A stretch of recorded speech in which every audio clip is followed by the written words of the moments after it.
Oh, whoops. The schedule and such allowed me to be with you today. So Larry will be able to edit Is hmm. it. And we are. Or should be. Are we recording already, Cindy?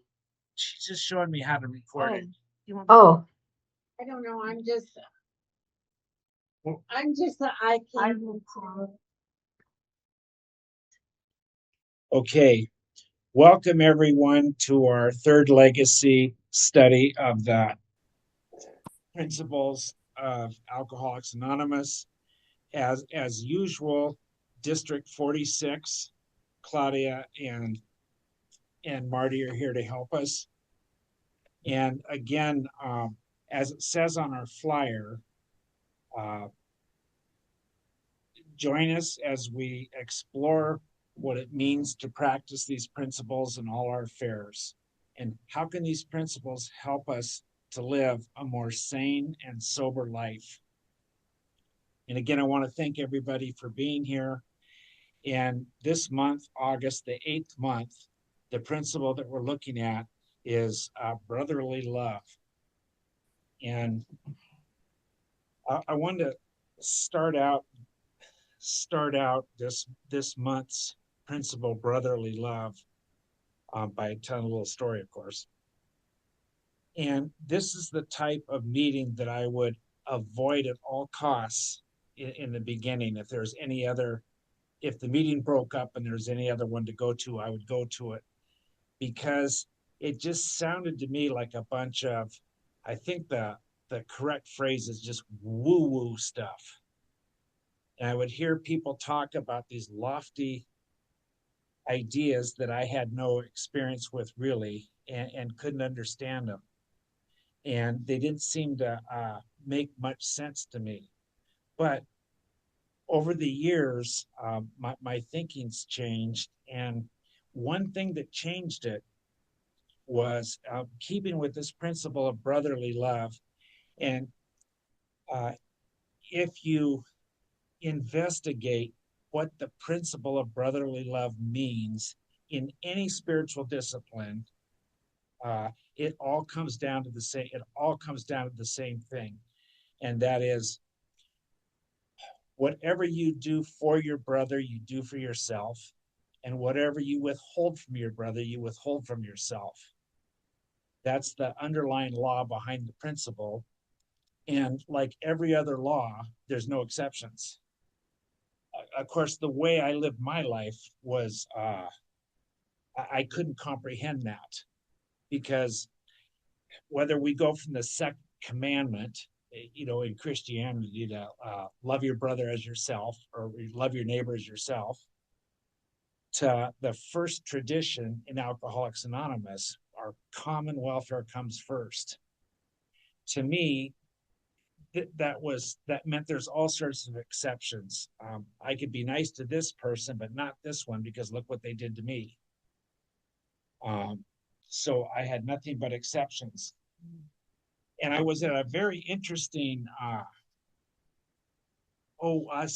call it a workshop once, and we spent the whole time on a sentence on page 19, and we started out by saying that, are we willing to believe what they said what Alcoholics Anonymous said about themselves was true? And of course, we all said yes. And we looked at the sentence that said, we feel that elimination of our drinking is but a beginning. A much more important demonstration of our principles lies before us in our respective homes, occupations, and affairs. So I'm going to tie this together, believe it or not. Alcoholics Anonymous tells us that it's not only more important than not drinking in how we live our lives, it's much more important. There's nowhere where they're saying that elimination of drinking is unimportant. They're not saying that at all. They're just saying it's much more important how we live our lives. And yet, this was the real interesting part, and I feel it too. If you go to an AA meeting and you say, what's the most important thing that AA says about itself? 99.9% of the people say don't drink.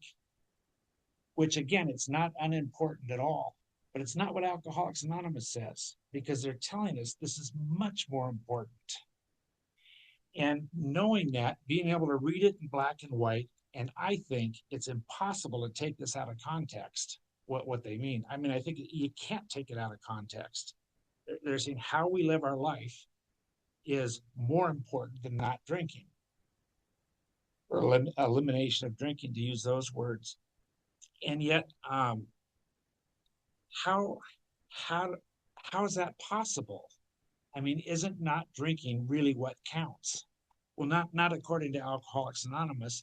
They're saying things like our common welfare comes first, and this principle of brotherly love.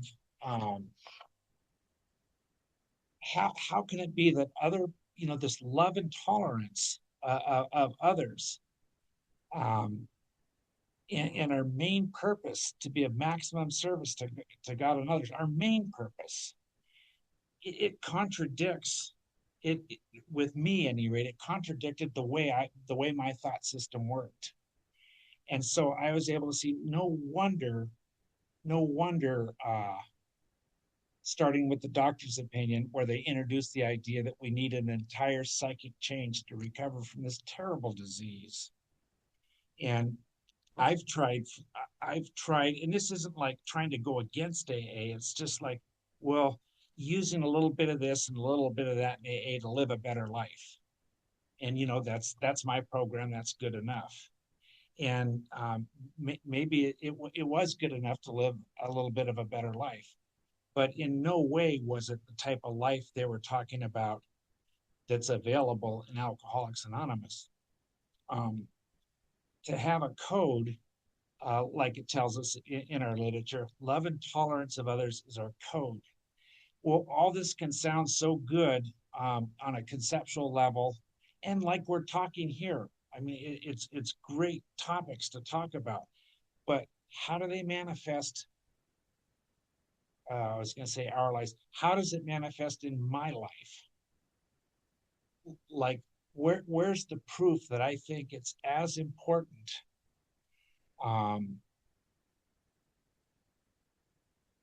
to love and tolerate other people as it is myself? Where's the proof? And I think that's what the steps offer us, an opportunity to prove it even to ourselves, that if we're willing to practice these principles, we'll see what happens, because the consequences are predictable and certain.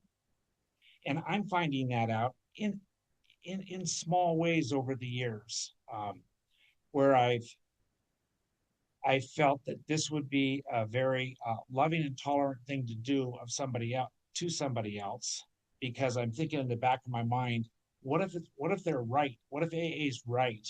And what I do for somebody else, it's really I do for myself. What if that's right? And so I've done that before, and the consequences have been, fabulous, just like everybody always says they will. And yet I can go home at night and purposefully turn on some political news and be absolutely condemning and judgmental, and thinking, how can other people think this way? And it's the opposite of how I say I want to live. And it's not like getting down on myself, but it's starting to, hopefully it won't last too much longer. Like, why do I do that? Where is my love and tolerance for people that think differently than me? Isn't that what it tells us on page 19?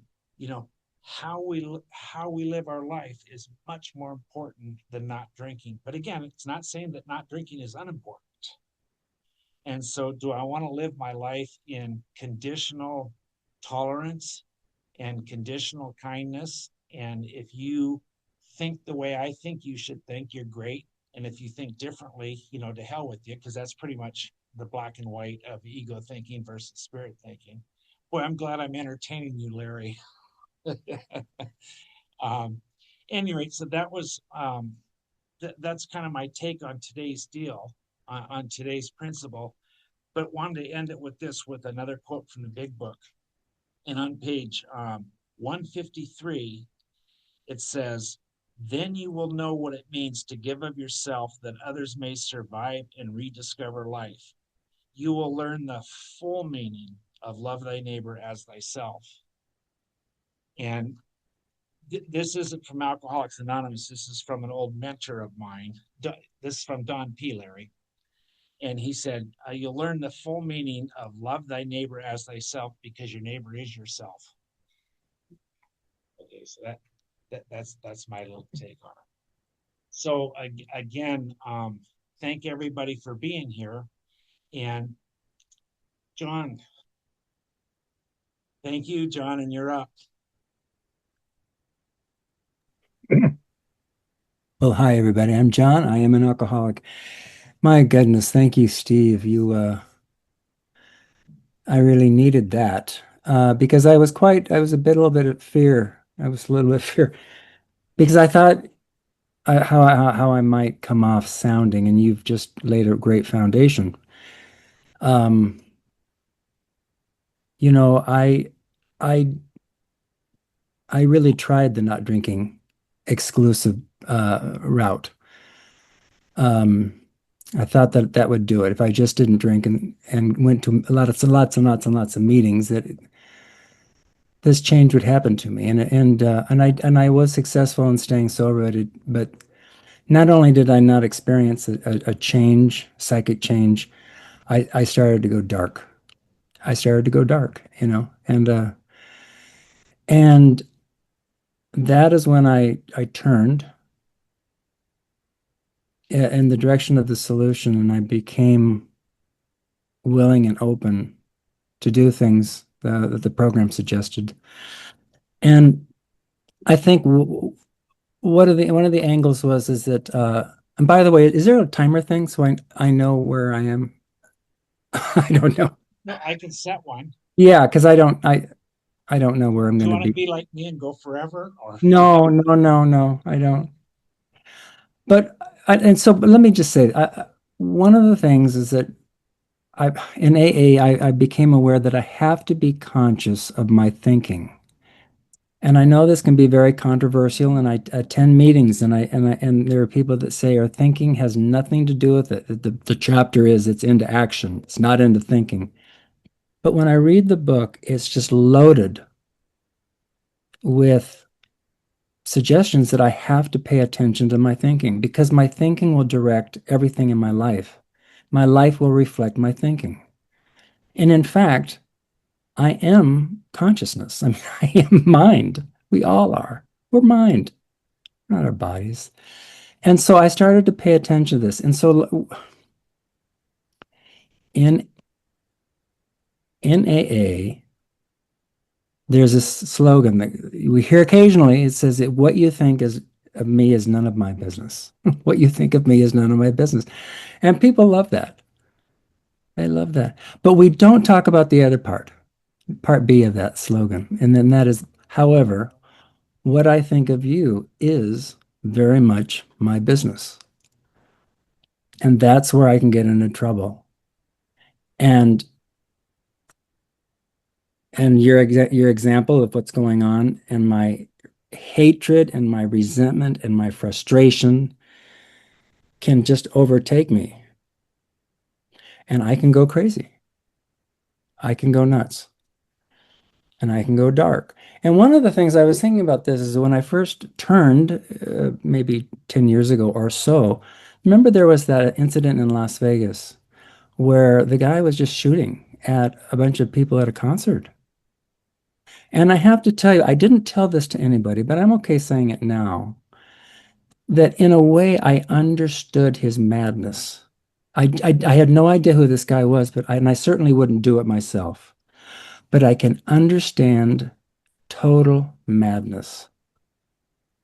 And in a way, I just kind of went quiet on it. I went quiet on it. Again, I want to repeat, I would never take those measures.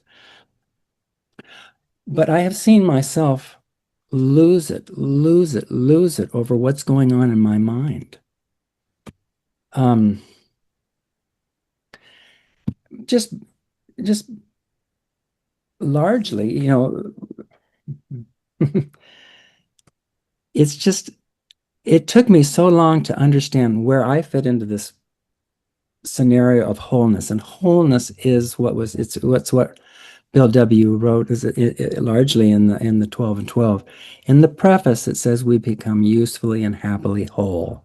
And I shared about that and how that impacted me, because I wanted to know, what did he mean? It's important that we become usefully and happily whole. And I got to see that wholeness is what the whole thing is about. Instead of seeing myself as a separate self who is terrorized because I don't like it and I want relief, that the experience of wholeness, of God, if you will, can change my life, can change my thinking. What I can do is I can see the truth beyond the evidence. I can see the truth beyond the evidence. And, largely, this is about trusting, cleaning, and helping. Trust God, clean house, help others. Trust the process, trust the light, trust God. Clean, clean, clean, and then help. Help my brother. And that in this, there is a change that occurs. And it has happened. But here's the thing. It's a bugger. It doesn't matter how well I get this or understand it, or how much time I can raise my hand and I say I'm celebrating 35 years. If I don't continually practice, and we call it condition, because we have to pay attention to the causes and conditions. And if I don't continue to practice these principles, including how I think about my brother, I'm stuck. I can't have this awakening. It doesn't work. It just doesn't work. And it also says that uncommon sense gradually will become common sense, that it doesn't make sense. Why should I forgive you? Why should I let go of this resentment? You're clearly wrong. And as you pointed out, Steve, I can't have an awakening unless I see the wholeness, the truth in everything. And I'm telling you, I don't want to have an awakening just because, I want to be a good AA'er. I want the awakening because I've had a taste of it. I've had a taste of it, and I've had a taste of the other. Well, guys, I still don't see where I am in the timing thing. So I'm going to go ahead and let it go. But let me just say this, is that this would not have been the principle that I would have raised my hand to share on. But everything's just in time. It was a beautiful time for me to go, holy shit, look at this, John. It's okay. Look at this. Look at this. And you look at it. I look at it more than I ever have before. I really do. And when I fall and when I step back, I do, it's just, I go, okay, I just get back on track, get back on track. Happens. That's why we practice. Because here's what I fall off sometimes. That's why we practice. We don't have to start this after we've mastered it. That's not possible. All right, that's it. Thanks. Thanks so much, John. And Claudia?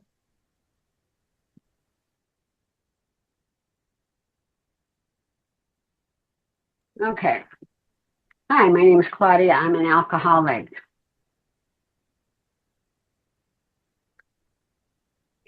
So we're driving over here. We walked on the ferry and Marty's sister came and picked us up. We're sitting and talking about this topic. And I said, boy, from a theoretical perspective or a some lofty interpretation or goals. I am not that spiritually evolved. In terms of brotherly love, I understand the concept. I understand the golden rule. I understand treating people as I want to be treated. And I understand that in the working of step 8 and 9, that there were times I had to come to a decision of forgiveness, of love and tolerance, of understanding that they too are sick or had problems before I could go ahead and make amends. I have run into people in my life personally and people I've observed out in the universe that I fall short of brotherly love. And I can fall into judgment. I can, and anger, trying not to let it become resentment, where I'm walking around allowing certain people to live rent-free in my head, which is something I learned early on. So in some cases, what I've had to do is take action. And sometimes that action is, if you're talking about something I believe in, something that I don't believe in, whether I make a contribution, whether I volunteer, whether I try to find an action that I can take that helps me resolve those feelings. It's not healthy for me to walk around being upset. It says in the 12 and 12, my job is to get undisturbed. And then I also have to look at my motives. I was looking up in step 11 in the big book and talking about the Upon Awakening prayer, and it's about how our thought life will be on the right plane. I'm paraphrasing. If our thinking is we look at our motives. What are my motives? Am I thinking about something or someone because I want to gossip about them? Do I want to feel that sense of anger or resentment? Am I trying to justify something? So if I look at what my motives are for those feelings, and they're not feelings of brotherly love, and I don't know if I could ever get to that point, and I don't know if I'm capable of getting to that point. But I can get to a point where I'm not letting those feelings interfere with my life, interfere with my sobriety, interfere with my relationships with my loved ones. I have had people in my life who directly harm me. And sometimes I have to look back and say, do I know enough about these people to say I understand why they behave the way they do? Or it has nothing to do with me, or what they think of me. What they think of me is not important to me. But if you want to be honest, sometimes it is. And I have to be careful about falling into sort of this pit of remorse or pit of looking at myself and saying, boy, I'm not good enough, or I haven't succeeded enough, or I don't have enough of this recovery thing, or even not being able to share the way I feel with another person because I'm afraid they're going to judge me and say, oh, she doesn't have it. She's far from, reaching some spiritual goals. If I can get through a day and I don't say or do anything hurtful, if I make sure that the people that I do love know that I love them, if I can stop in my life and hold the door open for someone, sometimes it's way easy for me to show that brotherly love to people I don't know. To see someone who looks like they're having a rough day and smile and say hello and treat another human being with the courtesy that I would be shown. And maybe that's the best I can do in terms of those lofty goals, is being attuned to other people in the world, getting out of me long enough to be of service and to be helpful. I have a loving heart. I want to be able to reach out to someone and say, can I help you? Is there something I can do?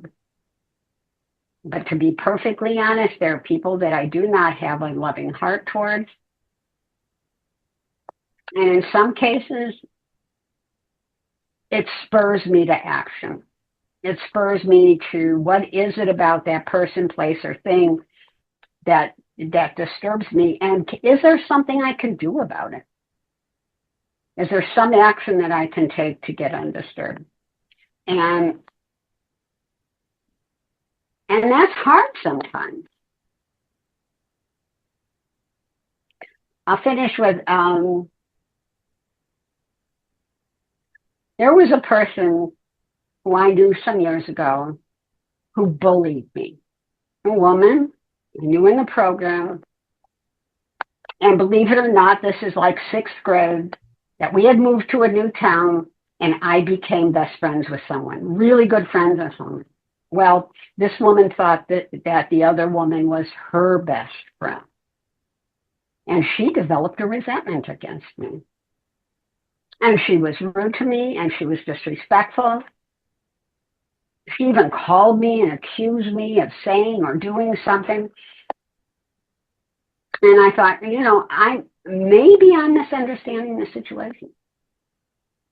So I called her and I made lunch date with her. And I sat down with her and I said, I want to know if there is something that I've done or something that I can say or do to make amends. I was absolutely willing to do that. Oh, no, you misread this. And basically she gaslit me and told me that this was not the way she felt, but then it was demonstrated again. Sometimes that act of brotherly love, that willing to let somebody go out of my head, means I have to change. I have to put myself in different situations, that I cannot put myself in a situation where that person might be there. And to be kind. I can just be kind. And if that's the best I can do in one day, I'm grateful. I really am. Because I can go to sleep at night, put my head on my pillow, and know I've done my best I can, and have not intentionally tried to hurt anyone. So that's it. Thank you. Thank you so much, Claudia. And how's the brotherly love thing going on in East Helena, Montana? It's going on fantastically well, brother. Larry Bauer, Larry, alcoholic. Forgot we were recording in a public thing, but that's all right. Such is life, And Steve, I appreciate your service. And I'm a poet and a writer, and so I often think I know what words mean. So it's best that I use a dictionary and look them up. So I did that. I'm going to put my video on pause so you aren't staring at my nose hairs as I pull up my the definition of brotherly love. And it's simply a kindly and lenient attitude towards others. It says attitude. It's how I think about others, kindly and lenient. And then I'm like, okay, what's kindly mean? Having or showing a gentle nature and a desire to help others. Wow. Okay. Spiritual art is getting more difficult. Lenient. Not harsh or strict, merciful or generous. Man, holy buckets. Put that all together. This is a tall spiritual order for this alcoholic. And then it gives me pause, and I want to reflect on what keeps me from that. What keeps me from that attitude and those kind of actions? Well, fear, my resentments, my insistence on playing God and needing to control and manage you and my life and this situation and that situation, and et cetera, et cetera. And our book reminds us to avoid the deliberate manufacture of misery. Yet I insist on doing that every day. Some days better than others. And some days it's so minor that, just things are cruising right along.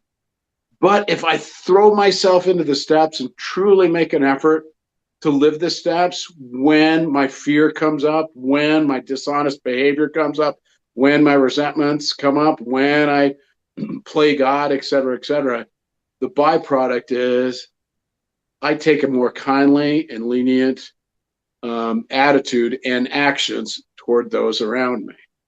It's just a byproduct of living in the moment and truly doing my best to practice these principles in all my affairs. Whether it's with the checkout person at the grocery store who's taking way too dang long, or I'm in the 15 items or less line, and I find myself counting the apples in the basket in front of me. I mean, it's like, is that apples? Is that one, or is that seven? Because I'm coming up with 22 items here.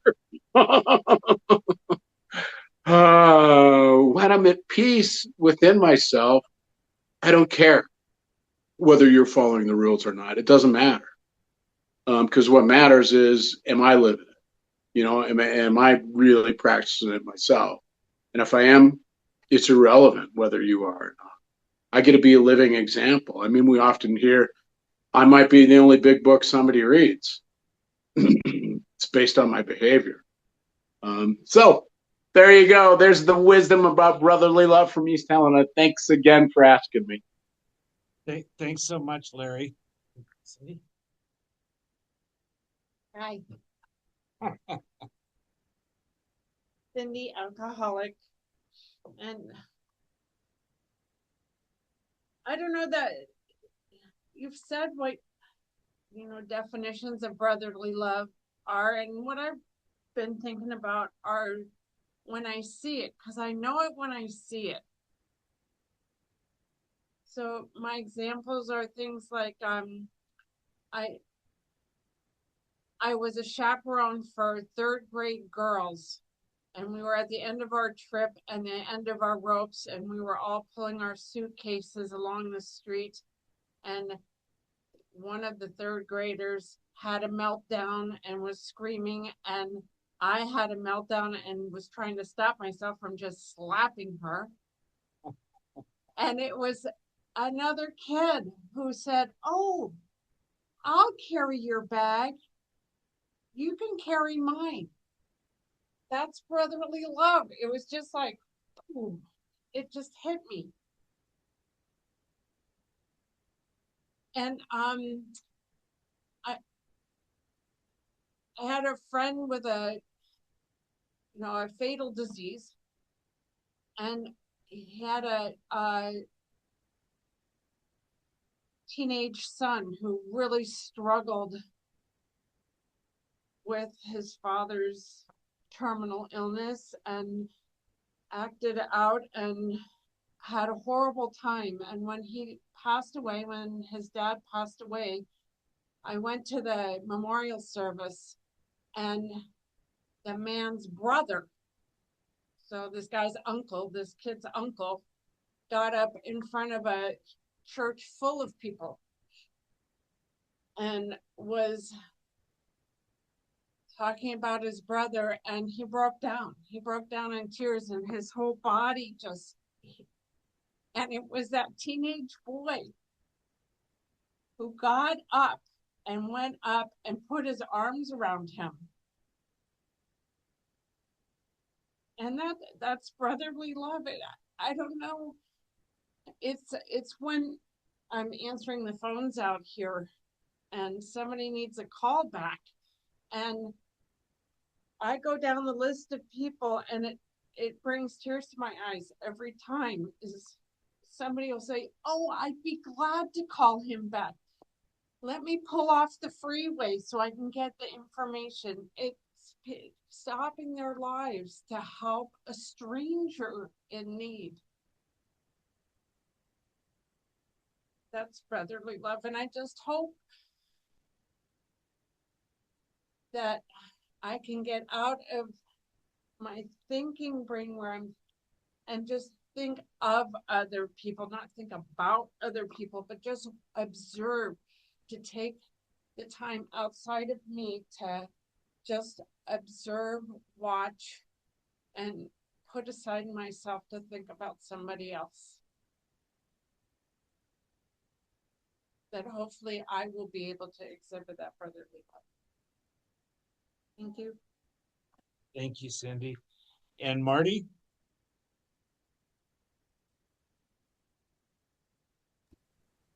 Okay, thank you very much. My name is Marty. I'm an alcoholic. Thank you to everyone who's made this meeting possible. Wow, yeah, the Claudia and I, she said we're driving along and we're like, what's the topic? I said it's brotherly love.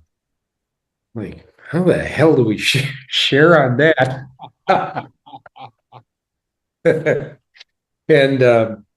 And I just thought to myself, I just can't imagine where it's going to go. And well, it did. So it's amazing how once we get started, we can find that, because I've said before, a topic meeting is didactic, which is like lecturing, and it's in nature, and that's what I really want to do is share my experience, strength, and hope, and I think about, and it's really interesting. It's like, yes, I can talk about unconditional love and brotherly love and accepting people who they are, and but then there's those sons of bitches. And the fact is that's where it really needs to be practiced, right? And I just get so confused sometimes with let's call it a cognitive, what was it again? I've even forgot what that is. Dissonance, cognitive dissonance. So, and I really liked what you shared early, Steve, about the fact that drinking was a symptom of my problem. I came in here thinking that was my problem. And my problem was far deeper than that. Drinking was just I guess it was my medicine, and I didn't know how to treat my fellows. I didn't even think about it. It didn't cross my mind. I was so self-absorbed. And the gift of Alcoholics Anonymous in this process has been slowly but surely being, relieved of that bondage of self and being able to turn my thoughts to others so it becomes second nature, just like it's been said. So I smile to every checkout person and say, how are you doing today? And I try to treat everyone that way. Sometimes it's really hard. And it's challenging, and it's, people, there's a lot of angry people out there, and people get upset, and I just have to, be reminded that I don't want to be that person. I had this incredible example as I was young. So I had an uncle who was a Lasallian Christian brother, probably the closest thing to a saint that I will ever know. And he was an incredible human being, and he was so patient and so tolerant and loving of everyone. And it was, he would be the kind of person you would start to say something negative about something or someone particular. And he would always just interject, oh, I'm sure that there's a good side to them. And he's always looking for the positive in everything. And I was like, man, I don't think I could ever be like that. And of course, my ego said, you don't want to be like that, but, and then maybe the key for me lies in forgiveness. So, I was thinking about this morning, I was sharing on, the amends with my ex-in-laws overseas when I went to visit them, and what an incredible reception we received from them and how kind they were. And the thought suddenly crossed my mind is that they forgave me, and that forgiveness is such a powerful tool. And I hear it all the time. I give lip service to it. You say the St. Francis prayer. But the reality is, if I can truly, even if it's just in the moment, if it's a stranger or whatever, if I can always default to forgiveness, I think that would help me along this path of brotherly love, So I've got a lot of work to do in that regard. But I've also made a lot of progress over the years. And I think overall I'm incredibly tolerant of my fellows and outwardly. Now the problem is inwardly, the turmoil in my head, the story I tell myself, and the crazy nonsense that goes on between my ears. So there is progress to be made. But I have a chance as long as I stay involved with all of you, and keep my ears open and learn to really listen to people.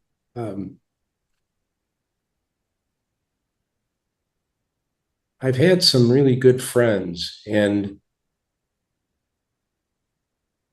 in my life who practiced a lot of these principles.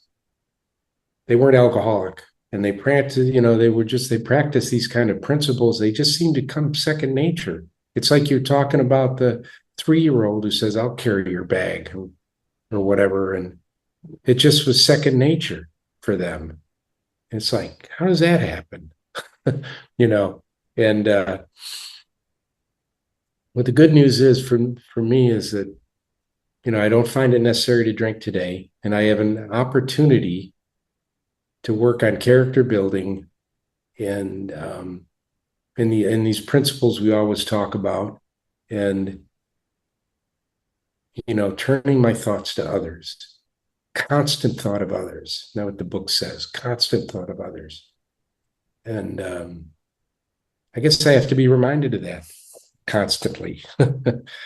So hopefully that helps. I want to thank everyone for your shares. It's an awesome meeting. I will pass. Thanks, Marty. And Nancy? Thanks, Stephen. I'm Nancy, alcoholic.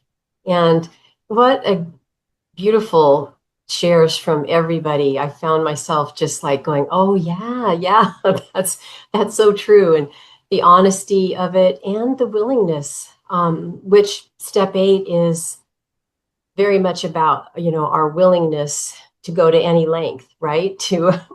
And they're putting out this prize, right, of brotherly love. What is that even, So, but in the context of step 8, having come through steps 4 and 5 and 6 and 7, I've hopefully learned that resentment is not my friend. The thing that I thought set me apart and made me right and other people wrong, which kind of made me better than others. Well, that wasn't going to fly in the world of the spirit. and that I couldn't bring those ideas into this idea of wholeness, like you talked about, John. I love that phrase, happily and usefully whole. Now, I wasn't very happy about being whole, which means being one, right? Which means being like everyone else. And the steps is what helps me be happy about that instead of upset by it. Claudia, I loved your share, so honest and so heartfelt. And I feel the same way, like, well, what about this, that happened to me? And why do I have to let that go?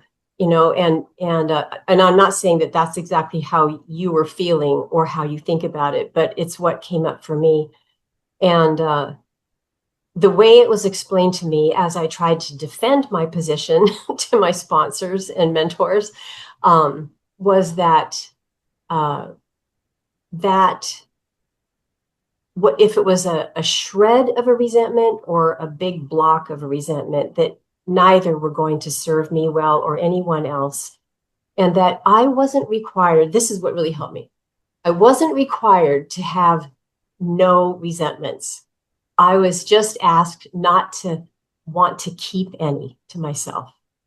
So I was asked to just and that relieved me of this burden of thinking, I'm not supposed to have this. I'm not supposed to feel like this. I'm not supposed to think ill of that person or feel that I'm right and they're wrong. I'm not supposed to do that, because that kept me stuck. So it acknowledged that I wasn't asked for that. I was just asked to be willing to turn them over, to look at them in the context of the steps, to be willing to let it go. That was all I was asked, that I didn't wish to keep anything that was going to put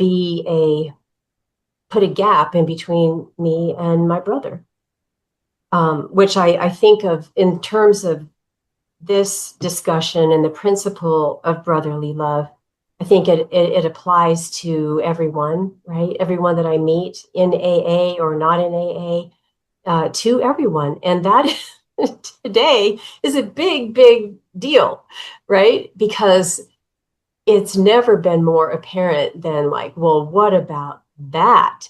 Whether it's political or in my family, but what about that? That is so much worse. But I will tell you what I have found with a little bit of willingness, that whatever I'm looking on, which seems to be huge, I can find that a seed of that type of thinking in myself. And if I am upset by it, well, I know what that feels like. I know what lack of peace feels like. And I know what peace feels like. And like you said, John, I know the difference now. And I know that there's a way out. And this morning at our meeting, when we read page 17, it says that we have a way out, that we can absolutely agree, and upon which we can join in brotherly and harmonious action. And it is action, but like you said, my actions come from my thoughts. So let me look at those and let me be willing to have them be untethered from me. I don't need them. But it's the combination, I think, the combination action or effect of all of these steps that bring me to that realization. And the last thing I'll say is, Stephen, that same phrase or sentence in A Vision for You on page 153 came up for me too, but also the sentence at the bottom of 152, which says, you will be bound to them with new and wonderful ties, for you will escape disaster together, and you will commence shoulder to shoulder your common journey. And that they're not saying, except for those guys. I think that applies to our relationships. I mean, this is a step about relationships and learning to live in relationship with everyone. And I know that sounds like a tall order, and it is. And that is, I think, why I need, like I learned in writing my ideal in the fourth step, that I would need God to live up to that, you know, to see it in a way that I am no longer harmed by. And then what comes from that, because it's already there, is this brotherly love. I'm done. Thanks, Stephen. Oh, thanks, Nancy. And again, thank everybody for being here. And again, particularly Marty and Claudia from District 46. Thanks for helping us out. And Larry, I don't know what district or area you're in Montana, but thank you. You did your people proud. And we close this with 10. District It's 10. District 10. I've heard about you guys. Oh, great. We close with the responsibility prayer, and Lara generally starts it out with, who's responsible? I'm responsible whenever anyone reaches out for help. Reaches out for help. I want the hand of AA always to be there, and for that I am responsible. You guys are the best. Thanks, everybody. That was great. Thanks, everyone. Have a great night. Hey, right on. Thanks, John, for your lead. Thanks, everyone.